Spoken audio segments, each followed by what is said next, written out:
Glad to have you. We're going to go ahead and record this meeting because we had quite a few people sign up and maybe they'll filter in or maybe we can send the recording afterwards. So thanks for being here. And maybe this can be a little more conversational too. As you have questions, feel free to shout them out since we don't have as many people with us in person today. Welcome. Like I said, this is the informational webinar for Poetry Out Loud. I'm Megan Teligman. I work with Indiana Humanities, and I'm joined by one of my colleagues today. So we'll introduce ourselves in a moment here. But yeah, really excited to have you with us to learn more about Poetry Out Loud and kind of what's involved in that project and how to potentially run a competition at your school or organization. So like I said, I'm Megan Teligman. I'm Director of Programs at Indiana Humanities. Haley, do you want to go ahead and introduce yourself before I talk a little bit about Indiana Humanities? Yeah, I'd love to. So I'm Haley DeWolf. I'm Indiana Humanities Events Associate, and you will be seeing a lot of emails from me if you filled out the intent form or if you're interested. I'm kind of the main point of contact here for you guys whenever you need it. So excited to work with you all this year. Thanks, Haley. So if you don't know about Indiana Humanities, we're a statewide nonprofit. We are actually federally funded each year by an act of Congress. So I always say we're your tax dollars at work in more ways than one with the Poetry Out Loud program, which is a program of the National Endowment for the Arts. But our mission is that we connect people, open minds, and enrich lives by creating, facilitating programs that encourage Hoosiers to think, read, and talk. And we often kind of boil down our mission into those last three words. We want people to come together to engage with humanities disciplines like history, literature, philosophy, ethics, civics, all those good humanities topics. And we create programs out in communities. And then we do have a grants program that supports libraries, schools, and museums in doing their own public humanities programs. So beyond Poetry Out Loud, I always do encourage people to check out indianahumanities.org or follow us on social at IN Humanities to learn more about the programs and resources we offer statewide. So I'm going to throw it over to Haley to kind of get us into Poetry Out Loud now. Absolutely. So first, we'll kind of just get into what Poetry Out Loud is pretty generally. So it is a national arts education program that is organized by the National Endowment for the Arts. This year, actually, Poetry Out Loud is 20 years old. So they're celebrating that anniversary. You'll see it in their logos and all that. So been around for a minute. It encourages the great study of poetry, and it is at heart a recitation competition for grades 9 through 12. So open to those high school students. There are specific exceptions made for 8th grade students who are participating in high school classes. So if any of those unique situations pop up, feel free to reach out. We can just double check for you and make sure that they qualify. And in general, the program is meant to help students master public speaking skills, build self-confidence, learn more about literary history and contemporary life. And also throughout the competition, even though it is a competition, we see students foster relationships with other students, especially when it gets to the state and national level. It is really incredible to see these students connect with each other over poetry, over literature, and kind of expand their network in the literary world. So when it comes to the actual competition, it begins at the local level contest, which is what our schools and organizations organize. So those competitions happen. And then from there, the winner of that competition goes on to the state level competition. And each winner of the state receives a $200 award and an all expense paid trip then with their adult chaperone to Washington, D.C. for the national finals. The state winners representing school organization receives an award, and then the runner-up in that state receives $100. Their school organization will receive $200 for the purchase of poetry materials. So that, again, is kind of at that state level and kind of a peek at what awards are available going into the national finals. So then the winner of the state level, again, goes on to national finals in Washington, D.C., and then a total of $50,000 in awards and school organization stipends are given at the Poetry Out Loud National Finals, including a $20,000 award for the national champion. I will mention that 2 years ago, we did have our first Indiana national final champion, Shripata. You've probably seen her around. She's been doing a lot, championing poetry out loud and poetry in the state and outside of the state, abroad even. So we're very excited about that. And that's kind of just the general flow. And we'll get more into the nitty-gritty of what each competition needs and what those look like going forward. Thanks, Haley. We're still really excited to celebrate Sripada. She's probably sick of us, but we love talking about her. She did such a wonderful job. So yeah, the competition, ooh, I can't speak today. Competition structure, it's very funny because this is about a recitation competition. The competition structure is as follows. So essentially the students pick 3 poems from the year's POL anthology. And exciting news, the 24-25 anthology just came out a few days ago. They release it September 1st every year. So they do a little update every year. And the anthology is comprised of all the poems that are eligible to be used in competition. So students pick 3 poems to memorize and perform. And then based on their performance of those poems, they're judged on a rubric that includes physical presence, voice and articulation, interpretation of the poem, evidence of understanding, or overall performance and accuracy. And I'll get a little more into that in a couple slides here, what that rubric looks like. Competitions can be virtual or in person. Things have really shifted post-pandemic to make space for virtual competitions. So there are some Indiana virtual schools that participate, or if you have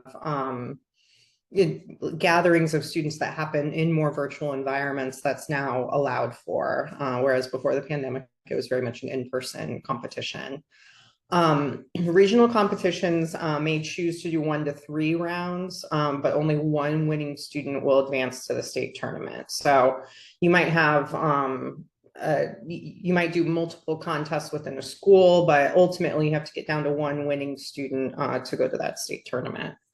And every competition that happens, in order to be competitive at the state level, needs to have at least 2 students participate. So there has to be a level of competition at the school or regional level to feed that state finalist group. And one other note too is that poem order, so the 3 poems that they're presenting, they need to be decided by students in advance of the competition and submitted to us. And once you kind of get into the POL flow of things with us, there are all sorts of forms and reminders that help us collect that information. So it's pretty straightforward. In terms of poem selection, like I said, it's 3 poems total, and then there's a few requirements beyond that. So the competition is structured so that there's a variety of poems being engaged with. And so 1 poem of the 3 is 25 lines or fewer. 1 poem of the 3 is written before the 20th century, and 1 poem could satisfy both of those requirements. So there are older, shorter poems that get used frequently and that students gravitate towards because it checks those 2 required boxes, or you can spread, the meeting of those requirements across the 3 poems and pick 1 poem that's maybe more contemporary and is 25 lines or fewer, and then an older pre-20th century poem. And it's very nice. The anthology has those marks. So if you're going through and you're looking for the 25 lines or fewer poem, you can essentially check a box and it'll just filter out those, the poems that would meet that requirement. Again, they must be selected from the year's anthology. It gets slightly updated each year and includes more poems and more perspectives. The poems do have to be memorized. So there's no cheat sheets. They're not reading the poems there. It is a memorization task in addition to the performance. And then just to clarify, its distinctiveness from theater and some other performance opportunities, there are no props involved. So it's really just a student on a stage and their words. In terms of preparing for the competition, there's a lot of resources out there. So I always encourage people, if you're new or even revisiting the program, to check out the Poetry Out Loud webpage, the national one, because they have tons of lesson plans for teachers, videos, resources to help you plan your school or organizational competition. So if you're thinking like, how does this fit in a classroom? How does this, work with what else I'm teaching? There is a lot developed and provided by Poetry Out Loud that can help make the most of scheduling a competition. We do offer kind of a sample schedule here, so you can get a sense of like how quickly or how drawn out you could make a competition structure. So you could do it in as little as 3 weeks. You could spend week one in a classroom or in an extracurricular space, exploring the anthology, reading and discussing poems together, and modeling good recitation and starting that practice. But there's years and years, 20 years worth of Poetry Out Loud videos online that kind of demonstrate the great recitation skills that students have brought to the contest. And so there's a lot of resources you can build into early days of a competition to kind of get students interested in and examples of how to do the recitations and how to perform these poems. For a 3-week schedule, in week 2, that would be like a practice week, right? The students would practice their poems, they'd work on selection.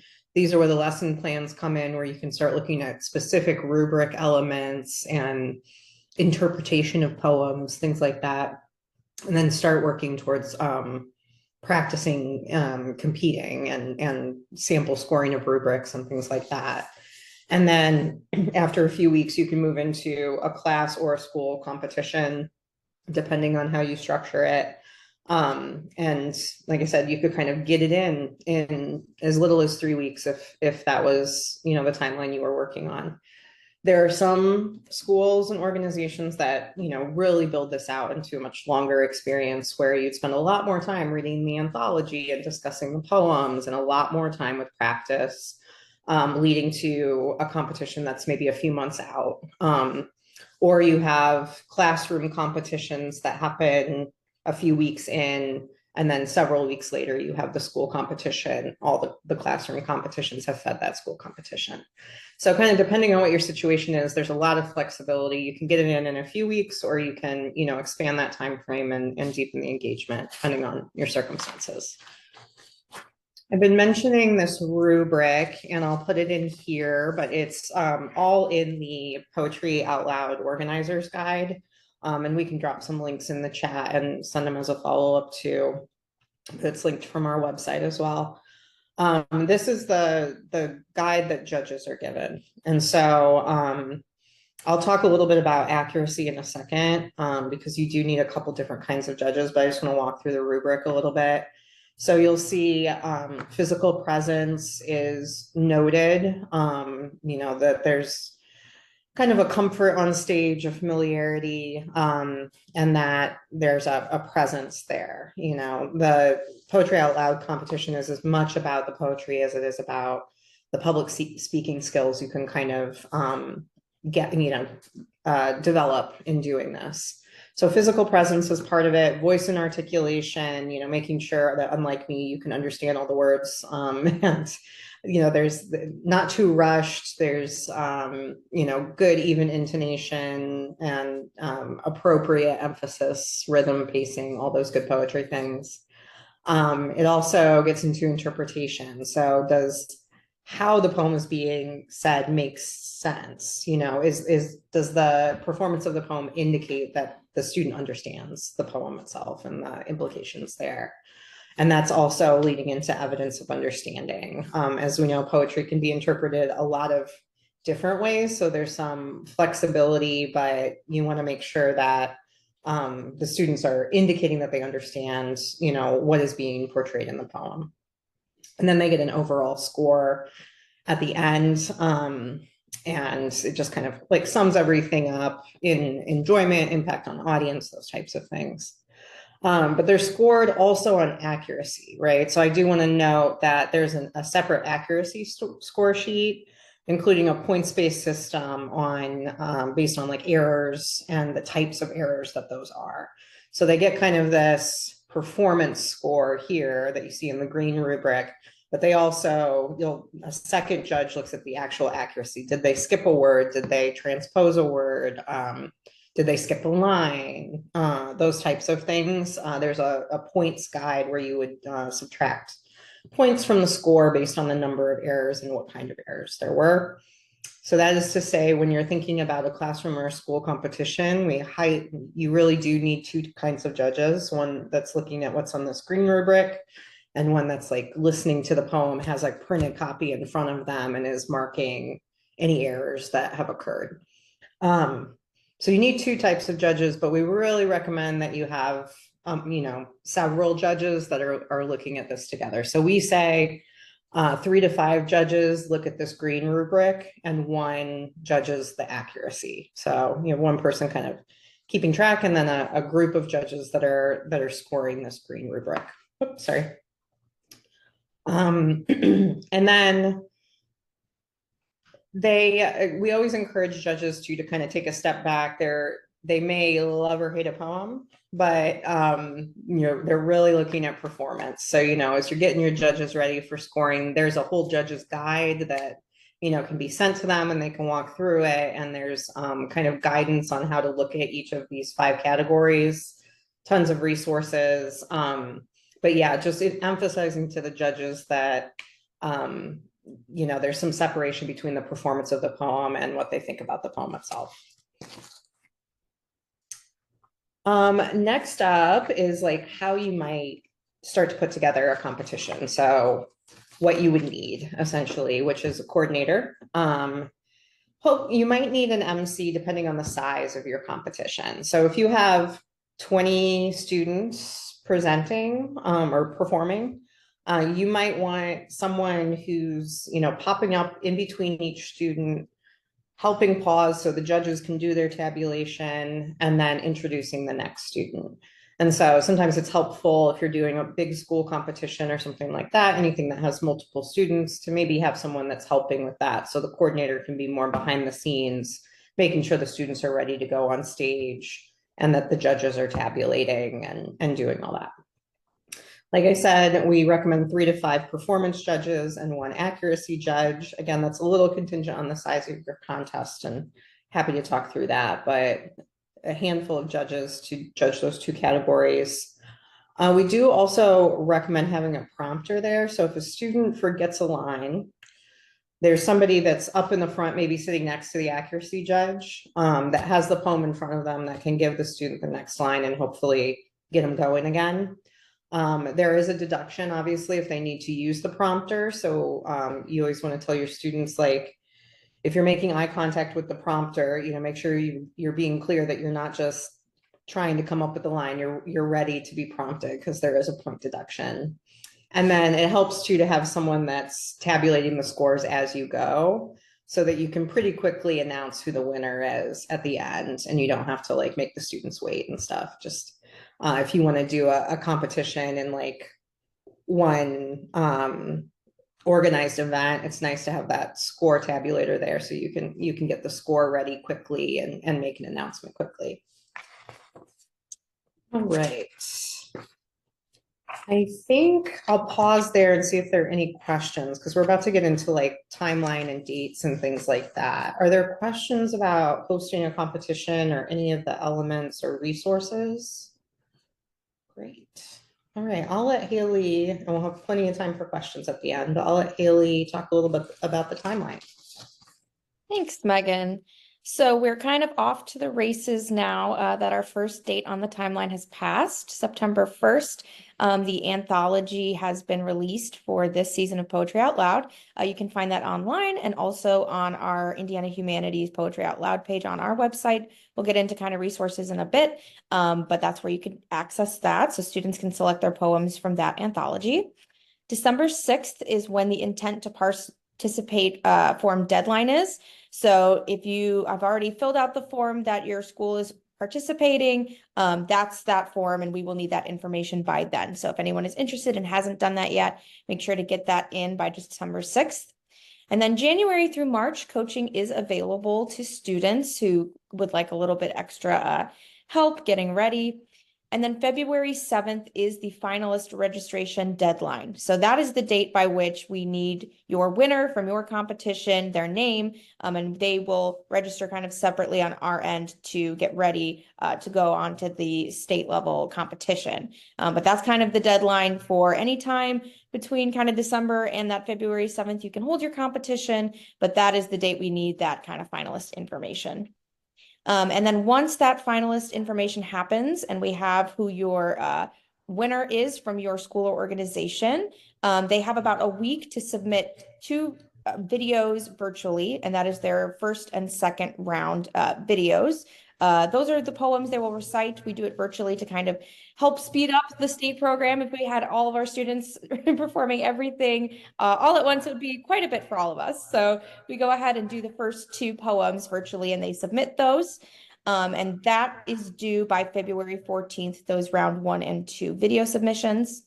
And then February 17th is when we extend those invitations to the 3rd round, the final round, which is the state finals in person. So yes, there are 3 poems, like we mentioned, and that 3rd poem is the final one that will be performed live at the final state competition and will be judged live with those judges in the audience. So then from there, we tabulate kind of on site during the state finals competition. So we have a winner kind of by the end of the program there. And then March 1st is when that is when those state finals will be happening in Indy. And then May 5th through the 7th is the national finals in Washington, D.C., where our state winner will be headed. So kind of going back to what I was chatting about with the state competition that is in person in Indianapolis. So those local competition finalists will submit the 2 poems virtually, like I touched on, to qualify for the state competition. The 3rd round is in person in Indianapolis on March 1st. Our location is still to be announced, to be finalized. Last year we had it at the Indiana Historical Society. They let us use their lovely theater space, which was wonderful. And at that state competition, we do offer a short period beforehand for students to kind of get on stage, test out the mic, try out their poems once, and see how they feel. So everybody kind of shakes off those nerves of, oh my gosh, I just did 2 virtual and it was at home and it was easy and now I'm in person. So we kind of accommodate for that and try to make it a very welcoming atmosphere and make sure that everyone feels comfortable. But so we will be announcing that specific location, but it will be in the Indianapolis area, if not the exact same space we used last year. So all that being said, where we land on the timeline right now, the anthology just came out, kind of what is next, where do we land? So like I mentioned, the intent to participate form is due December 6th. So if your organization or school wants to participate, is getting ready, is planning about it, please get that into us so we have a record of that by December 6th. If you sign up from that, then you will receive weekly communications from me. You'll also get a mailing of physical posters and bookmarks to promote at your organization, school for that POL contest. I have them sitting right here. We're going to mail out the first round. So again, important to fill out that participate form to officially participate, but also to get the free swag you can give out to your school. And then again, after that, it is important that you select and notify us of your competition's winner by February 7th so we can go ahead and plan for the state competition. So as I mentioned, we have, and as Megan touched on, we have a ton of different resources available to you. There's a teacher's guide, a teacher and organizer guide that kind of lays this out more step by step. The anthology is live online as well. There's also YouTube videos that kind of go through tips on how to recite and what works best for the competition. And you can find all of these either on the Poetry Out Loud website, which is listed here, or on our Poetry Out Loud page on our website at Indiana Humanities. We will share all these links and resources again, and they are live on the website. They are current and up to date. So feel free to peruse those to kind of get an idea of step-by-step how this works, kind of get into the nitty-gritty. And the anthology is now live, so students can start perusing and selecting what poems they're interested in reciting this year. And that's it for the formal part of our presentation, but we are very, open to hanging out and answering questions or talking through anything. Hi there, I have a quick question. You mentioned coaching available to students. Can you go into some detail about that, please?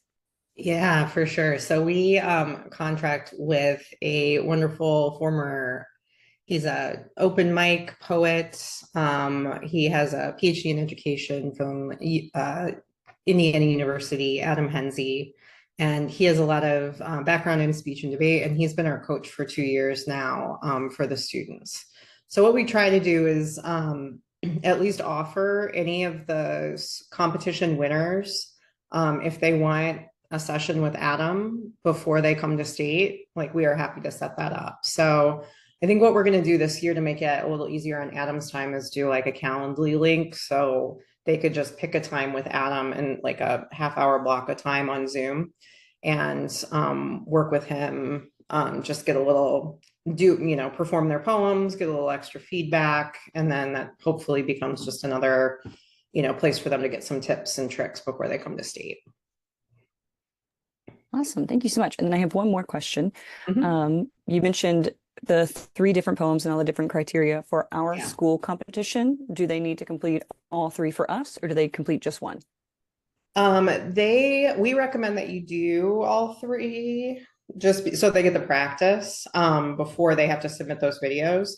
But I would say, did you say you're doing a school or classroom competition?